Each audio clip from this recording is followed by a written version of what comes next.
Indo British advanced pain clinic నొప్పి మాయం surgery దూరం. For appointments 9155515563. అందరికీ నమస్కారం. నేను మీ శ్రీముఖి. రీసెంట్ టైమ్స్లో నేను హోస్ట్ చేసిన ఒక సినిమా ఈవెంట్లో పొరపాటున రామలక్ష్మణుల్ని ఫిక్షనల్ అనడం జరిగింది. నేను ఒక హిందువుని, నేను దైవ భక్తురాల్ని, అందులోనూ రాముణ్ణి అమితంగా నమ్మేదాన్ని. కానీ నేను చేసిన ఈ పొరపాటు వల్ల చాలామంది మనోభావాలు దెబ్బతిన్నాయి. ఇలాంటి పొరపాట్లు ఇంకెప్పుడు జరగకుండా వీలైనంత జాగ్రత్త పడతానని మీ అందరికీ మాటిస్తూ, మీ అందరికీ క్షమాపణ కోరుతూ, దయచేసి పెద్ద మనసుతో మీ అందరూ నన్ను క్షమిస్తారని వేడుకుంటున్నాను. జై శ్రీరామ్. బుల్లితెరలో చాలా తక్కువ మందే యాంకర్స్ ఉన్నారు. అందులో సుమా గుర్తొస్తుంది, ఆ తర్వాత ఇంకొంతమంది అనసూయ, ఆ తర్వాత శ్రీముఖే ఎక్కువగా గుర్తొస్తూ ఉంటారు. ఈ మధ్యకాలంలో చాలా షోస్లో శ్రీముఖే కనిపిస్తుంది. శ్రీముఖి అంటూ తెలియని వారు ఎవరు ఉండరు. కానీ యాంకరింగ్ చేయడం అనేది అంత తేలికైన విషయం కాదు. అండ్ ఎంతో విషయ పరిజ్ఞానం డెఫినెట్లీ ఉండాలి, సమయస్ఫూర్తి ఉండాలి, ఎవరిని నొప్పించకుండా అండ్ సందర్భానికి తగ్గట్టుగా మాటలు కలుపుతూ ఉండాలి. కానీ ఈ మధ్య అలాంటి యాంకర్స్ అనుకోవచ్చు, లేదంటే అట్లా మాటలు పోగొట్టుకోకుండా చాలా డీసెంట్గా యాంకరింగ్ చేసే వాళ్ళు కూడా ఒక్కొక్కసారి కాంట్రవర్సీలో ఇరుక్కుంటున్న పరిస్థితి అయితే కనిపిస్తోంది. ఎందుకంటే కొన్ని వాటిలలో విషయ పరిజ్ఞానం డెఫినెట్లీ ఉండాలి. కొందరు ఈ మధ్యకాలంలో అయితే ముఖ్యమంత్రుల పేర్లు కూడా మర్చిపోతున్న సందర్భాలని కూడా మనం చూస్తున్నాం.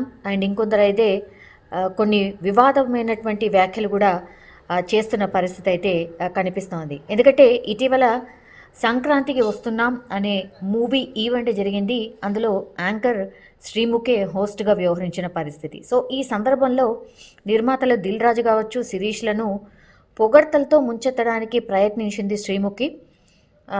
అందులో భాగంగానే పురాణ పురుషులైనటువంటి రామ లక్ష్మణులను కల్పిత పాత్రలు అంటూ వ్యాఖ్యానించింది. దీంతో హిందువులకు ఒక రకంగా ఆగ్రహాన్ని తెప్పించిన సిచ్యువేషన్ అయితే ఉంది. రామ్ లక్ష్మణ్ అనేది ఫిక్షనల్ క్యారెక్టర్స్, కానీ సాక్షాత్తు నా కళ్ళ ముందు కూర్చున్నటువంటి వాళ్ళు దిల్ రాజు అండ్ ఇంకొకరు శిరీష్ గారు. వీళ్ళు ఒరిజినల్ క్యారెక్టర్స్ అంటూ ఆమె కామెంట్ చేసే ప్రయత్నం చేసింది. సో ఈ వ్యాఖ్యలపై హిందూ సమాజం అయితే భగ్గుమంటోంది. శ్రీముఖి వెంటనే తన కామెంట్స్ని వెనక్కి తీసుకోవాలంటూ, క్షమాపణలు చెప్పాలంటూ కూడా తన మీద సోషల్ మీడియాలో పూర్తిగా ట్రోల్స్ చేస్తున్న సిచ్యువేషన్ అయితే కనిపించింది. నేను రిపీట్ చేస్తున్నాను, శ్రీముఖి ఏమన్నది అంటే ఆ ఆడియో ఫంక్షన్లో రామ్ లక్ష్మణ్ అనేది ఫిక్షనల్ క్యారెక్టర్స్, కానీ సాక్షాత్తు నా కళ్ళ ముందు కూర్చున్నారు. ఒకరు దిల్ రాజు అయితే ఇంకొకరు శిరీష్ గారు అంటూ వాళ్ళు ఒరిజినల్ క్యారెక్టర్స్ అనే ప్రయత్నం అయితే చేసినట్టు కనిపిస్తోంది. సో కొత్త యాంకర్ అయితే కాదు శ్రీముఖి, యాంకరింగ్ ఫీల్డ్లో ఎప్పటి నుంచో ఉన్నారు. సో కనీస ఆలోచన లేకుండా ఇలా హిందూ దేవుళ్ళ గురించి కించపరిచే విధంగా మాట్లాడడం చాలామందిని ఆశ్చర్యానికి గురి చేసింది. అండ్ అసలు ఈ మధ్యకాలంలో చాలామంది యాంకర్స్ కాంట్రవర్సీలో ఇరుక్కుంటున్న పరిస్థితి అయితే కనిపిస్తోంది. చాలామంది నెటిజన్స్ కూడా మీరు లక్షల్లో రెమ్యూనరేషన్ తీసుకుంటున్నారు, కనీస అవగాహన లేకుండా ఎట్లా మాట్లాడతారు అంటూ కూడా ఆమె మీద ట్రోల్స్ చేస్తున్న పరిస్థితి. అండ్ యాజ్ వెల్ యాజ్ వాళ్ళ వేషధారణ మీద కూడా కొన్ని కామెంట్స్ అయితే చేస్తూ ఉన్నారు. కాస్ట్యూమ్స్ కావచ్చు, మేకప్ కావచ్చు, ఆ శ్రద్ధ వాటి మీదనే పెడుతున్నారు, కానీ అసలు కంటెంట్ మనం ఏం చెప్తున్నాం అనే దాని మీద పెట్టడం లేదు. అండ్ సరిగ్గా ప్రిపరేషన్ లేకుండానే స్టేజ్ మీదకి వచ్చేస్తున్నారు. ఆ టైంలో మీకు అసలు ఏది నోటికొస్తే అది మాట్లాడుతున్నారు. అందుకే మీ మీద వివాదాలు వస్తున్నాయి అంటూ కూడా చాలామంది మాట్లాడుతున్న పరిస్థితి అయితే కనిపిస్తోంది. ఇక కొందరైతే